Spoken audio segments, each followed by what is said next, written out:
В греческой мифологии есть одна из 9 олимпийских муз – муза истории с красивым именем Клио.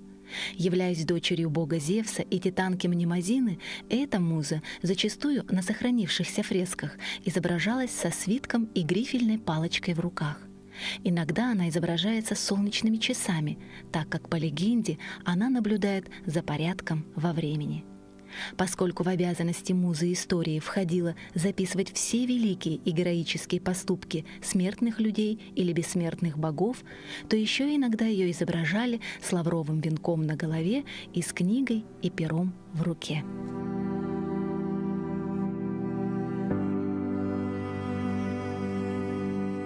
Время от времени все 9 муз объединялись, чтобы спеть одну грандиозную песню. Славное содружество муз собиралось на горе Парнас или на горе Геликон, где они вели ученые дискуссии о поэзии, науке и музыке. Все они жили в музее, храме муз, покровительниц наук и творческой деятельности. Именно отсюда и берет свое начало происхождение современного слова «музей».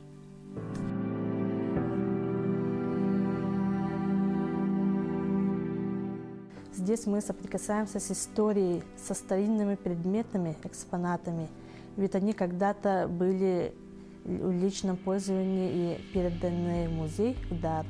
И у них у каждого своя история, легенда. Это очень интересно и детям рассказывать, и заниматься его поисковой информацией. Прежде всего, музей призван собирать и хранить культурно-исторические и естественно-научные ценности. В городах и селах есть музеи, куда люди приходят не только для того, чтобы увидеть разные интересные предметы, но и побывать в прошлом времени, как бы гостя у великих и знаменитых людей. Не зря музей называют машиной времени, способной перенести пассажиров-зрителей в иные эпохи. В музеях, как в Зазеркалье, совершаются путешествия в пространстве, где двигателем являются редкие вещи.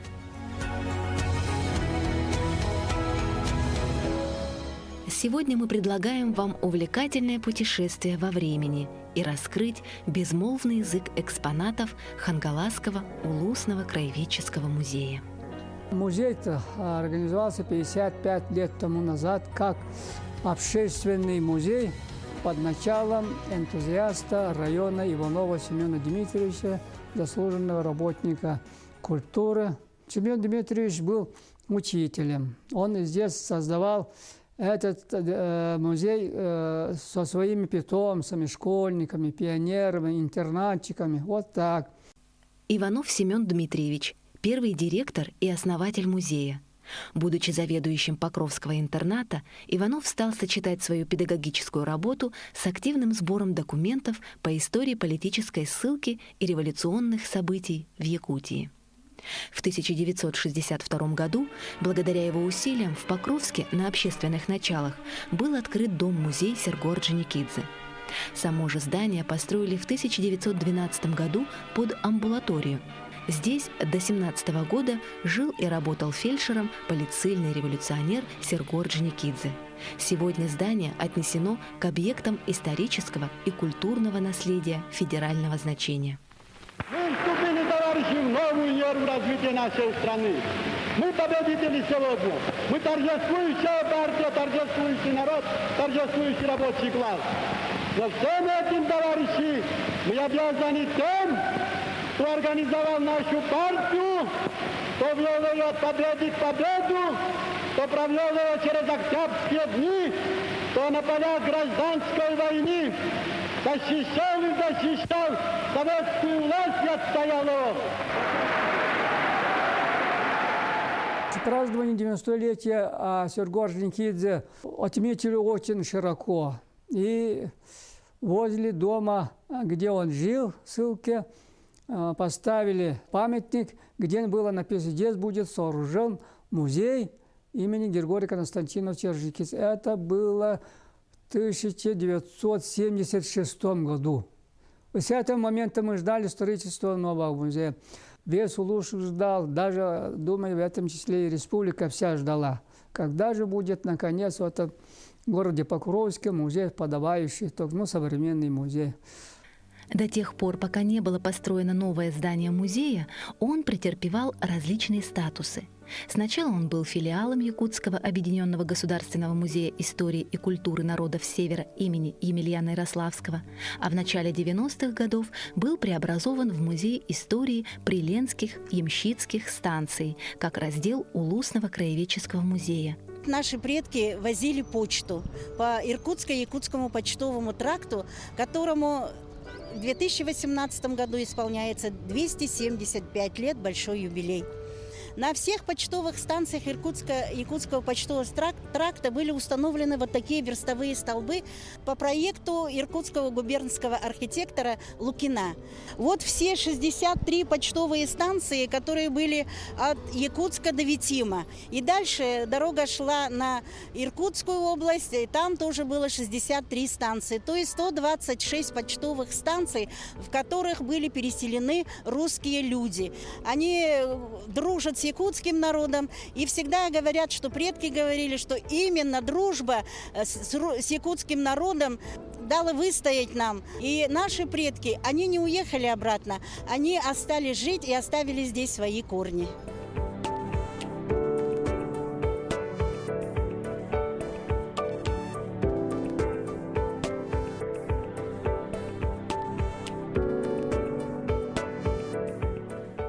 19 февраля 1993 года Хангаласскому улусному краеведческому музею присвоено имя Гаврила Васильевича Ксенофонтова, уроженца тогда еще западно-кангаласского улуса, исследователя истории, одного из первых якутских ученых, создавших фундаментальные научные труды по этнографии и происхождению якутов. Гаврил Ксенофонтов, получив образование на юридическом факультете Томского университета, работал присяжным поверенным в Якутске, был включен в состав Сибирской областной думы. 22 апреля 1938 года его арестовали в Москве по так называемому якутскому делу. Приговорен к высшей мере наказания за шпионаж и в тот же день расстрелян. Реабилитирован в августе 1957 года. Их семья в то время была очень сильно развита духовно, обладала очень большим багажом знаний, так как отец Гаврила Васильевича Ксенофонтова дал всем своим сыновьям образование. И это образование было у всех, например, у его сыновей именно централизованных. Кто-то учился в Екатеринбурге, в Москве, и вплоть до Аляски не добрались. И вот я думаю, в то время это очень большим вкладом было в развитие нашей республики.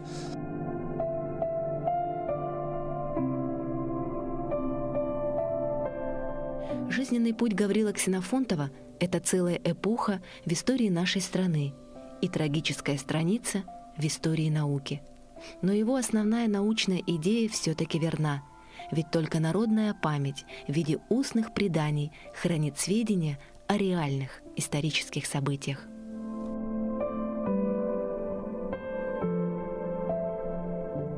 Когда мы делали вот эту комнату Гаврила Васильевича Ксенофонтова, то вот часы, которые были подарены, да, их семье, то они 1 час начали идти.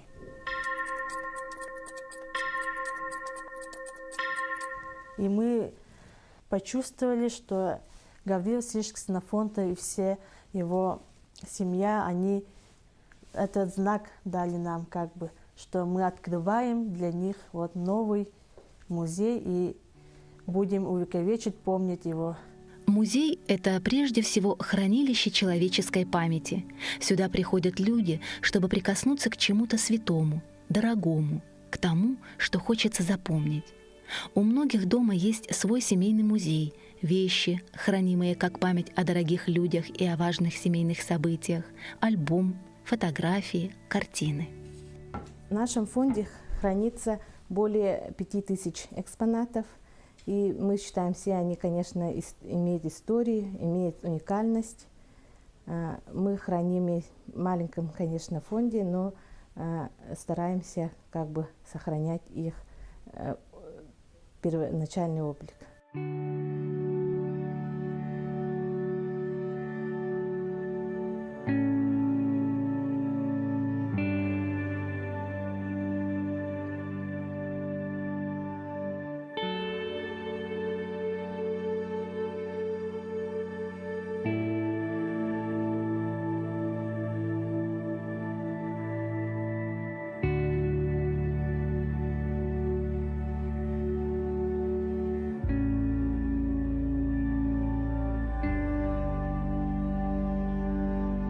Экспозиции знакомят с природой, историей, экономикой и культурой Хангаласского улуса. Основной фонд музея постоянно увеличивается. Многие музейные предметы являются уникальными.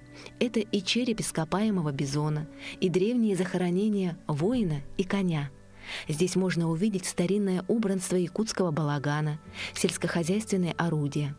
Есть экспозиции по разным историческим эпохам, начиная от времен Тыгына, заканчивая современностью.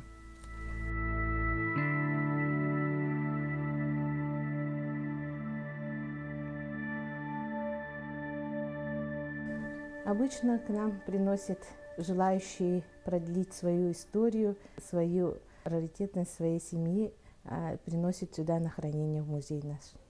В последнее время, как вот мы открылись в новом здании, 2014 года, поток очень большой стал дарителей. Этот календарь нам попал случайно в 1975 году, но есть датировка 1919 года. Может, даже этот календарь сделан был ранее, потому что здесь, как мы видим, нет даты, только стоят вот крестиками эти вот праздники, священные праздники. Это были обычные деревянные дощечки, на которые с помощью зарубок и особых знаков заносилась важная информация. Это могли быть заметки о начале и ходе сельскохозяйственных работ, о сроках охотничьего сезона и рыбной ловли, о днях семейных праздников. Все было индивидуально, и они не составлялись специально для одного определенного года и могли быть использованы в последующем. Именно поэтому их называли вечными календарями. Практически все они были круглой формы, скорее всего, как символ бесконечности и постоянства времени. Ну а сам музей хранит, изучает и показывает все, в чем живет время.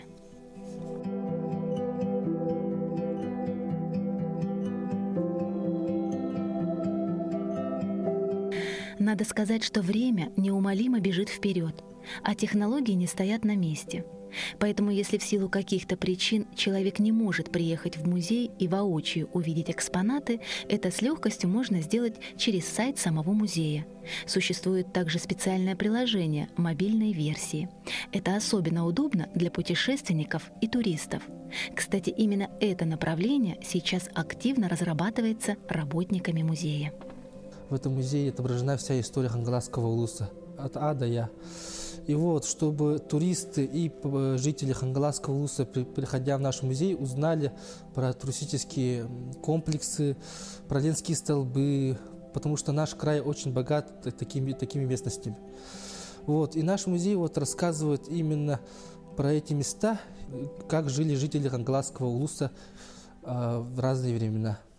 В перспективе развития нашего музея является не только работа в музее, а является то, что наш музей в этом году мы попытаемся поработать с туризмом в Хангаласском улусе и с маршрутами. И совместно с администрацией мы добились того, чтобы именно наш музей вошел в обязательные маршруты Хангаласского улуса, туристические маршруты.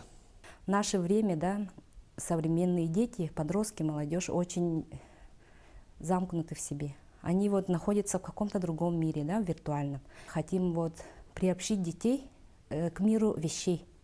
И в экспозициях и фондах нашего музея хранятся памятники традиционной бытовой культуры и истории нашего улуса. При составлении и разработке образовательных и воспитательных программ музея учитываются все формы работы культурно-образовательной деятельности. Это экскурсии, уроки по истории краеведения улуса, республики, различные викторины, в том числе и интернет-викторины через форму Google. Сотрудники музея являются участниками и экспертами улусных, республиканских, международных научно-практических конференций, семинаров, форумов. Также с 2014 года начали сотрудничество с Политехническим лицеем города Мирного. Для учащихся, которые участвуют в научно-практическом «Шаг в будущее», пишем рецензии. Они выбрали темы «Исторический портрет Тыгына», «Родословная Хангаласского улуса». Также много обращаются за консультациями учащиеся студенты исторических факультетов и с города Якутска, АИКГАТА учащиеся. У них отдельный проект по Гаврилу Васильевичу Ксенофонтову. И они часто приезжают на экскурсии и на лекции. Они интересуются больше его экспедиционной деятельностью. И вот с учителем, с классом они хотят поехать на экспедицию по следам Гаврила Васильевича Ксенофонтова. Это очень замечательно.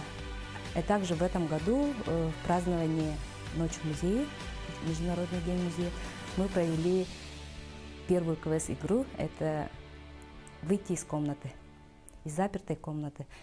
И все задания и вопросы были по жизни и деятельности Гаврила Васильевича Ксенофонтова.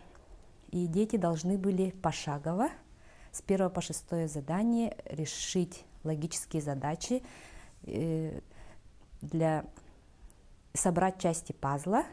И этот пазл был ключом и подсказкой, чтобы открыть и выйти из этой комнаты. Квест-игра проводится по территории нашего города. Это называется «Тайны города Покровска». Дети играли, да, и искали по заданиям, решали логические там задания, должны были найти по фрагменту фотографий объекты, достопримечательности и памятники нашего города. Было очень много команд, и в конечном итоге вот эти дети, да, которые принимали в квест-играх, они стали в дальнейшем призерами различных конкурсов, различных вот научных конференций, и мы думаем, что это тоже помогает детям, да, в игровой форме вот, воспринимать историю и изучать ее. С 2013 года музей проводит улусный конкурс чтецов поэзии Саха-Хохана, посвященный Дню родного языка и письменности. Этот конкурс призван поднять интерес к якутской литературе и приобщить жителей Улуса к духовным ценностям народа Саха.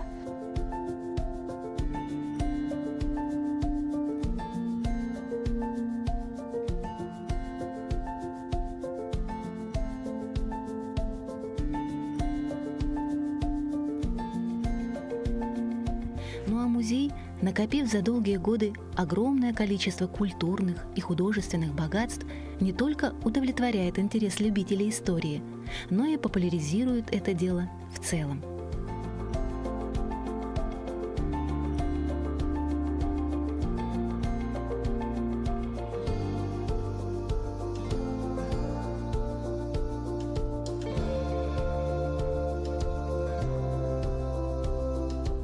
Каждый человек обязательно обнаружит в музее что-то неизвестное, необычное, увлекательное лично для себя, словно маня и зазывая нас в зазеркалье прошлого, но при этом зовя в будущее.